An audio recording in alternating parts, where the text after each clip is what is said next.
Assalamualaikum warahmatullahi wabarakatuh. Kaum muslimah yang berbahagia, selamat datang kembali di ASMR Sama Studio. Kemudian berikutnya adalah kalimat ke-45, ialah Al-Mujib, di mana Al-Mujib adalah Allah Zat yang maha mengabulkan. Allah adalah Zat yang mengabulkan pada doanya orang-orang yang berdoa, dan Allah mengabulkan permintaannya orang-orang yang meminta kepada Allah. Siapapun mereka, dimanapun mereka berada, dan keadaan bagaimanapun kondisinya. Jadi siapapun mereka, dimanapun dan bagaimanapun, di dalam berdoa kepada Allah pasti akan dikabulkan oleh Allah. Di sini dijelaskan bahwa siapapun, dimanapun, dan keadaan apapun, meskipun kita berada dimanapun, atau tidak hanya kita melulu harus di masjid, kita mau di rumah, di musola kita, di jalan raya, apalagi musyafir, itu sangat mustajab. Apalagi kondisinya itu berjauhan, kita mendoakan kepada keluarga kita, orang tua kita yang jauh, itu justru mustajab.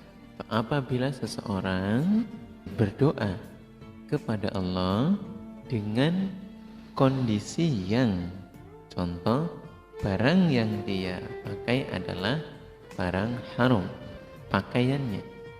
Minuman yang dia makan adalah barang haram, atau mencuri. Dan kemudian sesuatu yang dia lakukan adalah sesuatu yang haram. Maka layaklah saat itu apabila doanya tidak didengar dan tidak dikabulkan.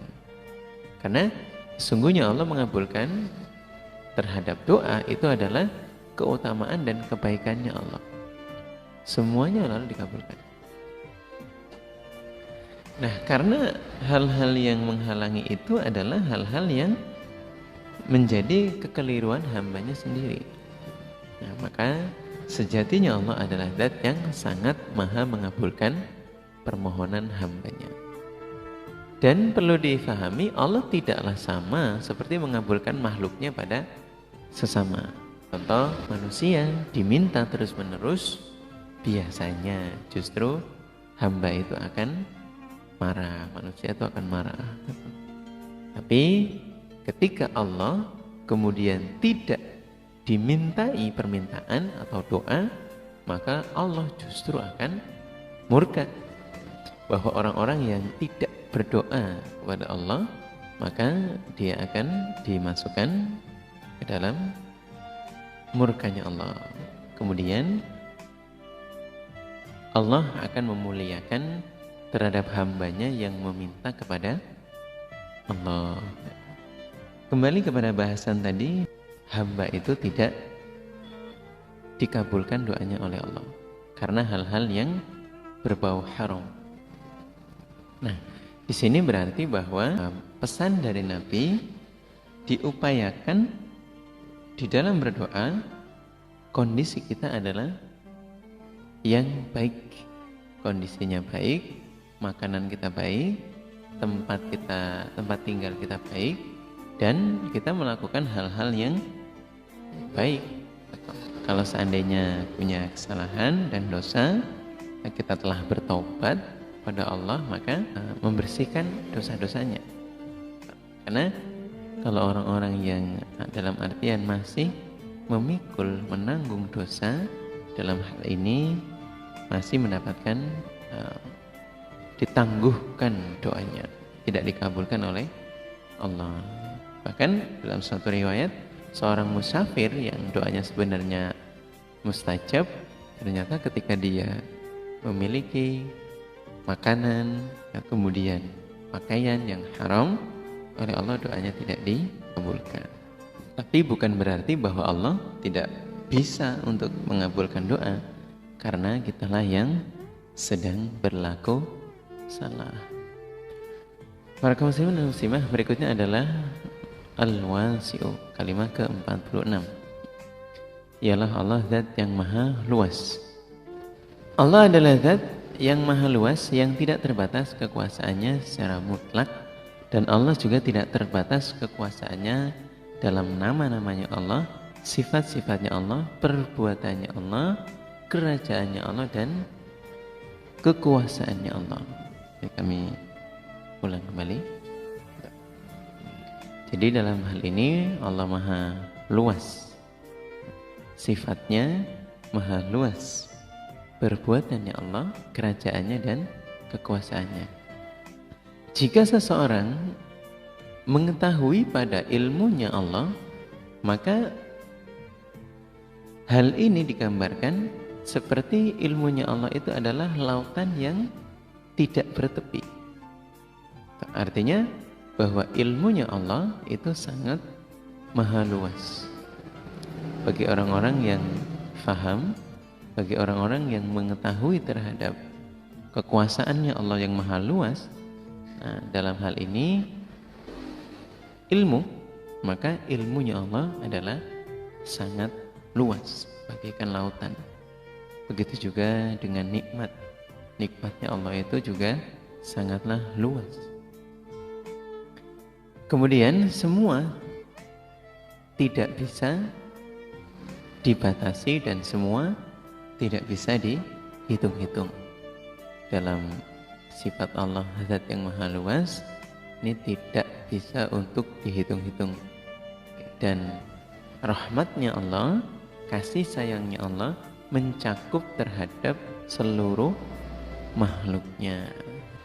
Berikutnya adalah yang ke-47, Al-Hakimu.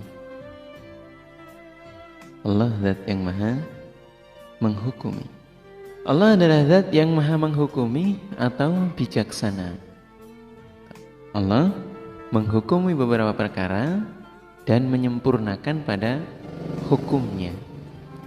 Dalam artian bahwa Allah memahirkan hukum-hukumnya, tidak ada yang salah, maka tidaklah ada hukum-hukumnya Allah itu berselisih.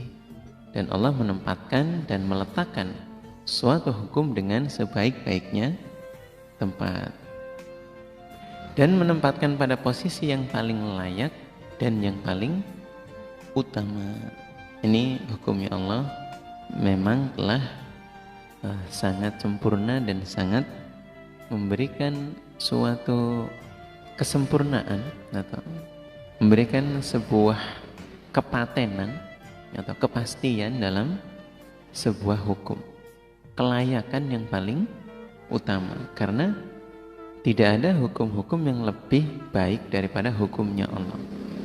Contoh, banyak hal di dalam hukum-hukum Allah yang sudah sempurna dan tidak lagi boleh diperdebatkan atau dalam hal hukum. Contoh bagi hukum had atau cambuk itu ya, kalau di dunia agar bisa mendapatkan pengampunan dicambuk 100 kali kemudian diasingkan 1 tahun. Bagi yang sudah bersuami kemudian dihad, lempari batu kemudian sampai wafatnya, itu adalah hukumnya Allah. Seandainya itu dilakukan, maka tidak ada hukumnya Allah yang lebih baik daripada itu. Karena orang-orang yang ingin mendapatkan pengampunan dosa, melaksanakan hukum hadnya Allah itu adalah yang paling terbaik. Atau seorang algojo yang melakukan hukum itu tidak boleh, atau kemudian kasihan. Bahkan di dalam hukum mencuri ketika sampai batasnya itu tidak boleh dilakukan dengan kasihan, harus diselesaikan ya, atau potong tangan ya. Masya Allah bahwa itu adalah sesuatu yang memang ya mengerikan, tapi tidak ada hal yang lebih pantas, lebih baik daripada hukumnya Allah. Kemudian yang terakhir dari pembahasan ini, bahwa Allah adalah zat yang memiliki hikmah di dalam firman, perbuatannya, dan hukum-hukumnya. Jadi ketika telah dilaksanakan itu mengandung hikmah, mengandung nasihat, manfaat bagi yang melihatnya. Bahwa Allah tidak berfirman dan berbuat dan tidak menghukumi, juga menerangkan merinci sebuah kepastian hukum kecuali dengan hak, adil, dan pasti kebenarannya. Jadi patokannya adalah kitabillah, Al-Quran.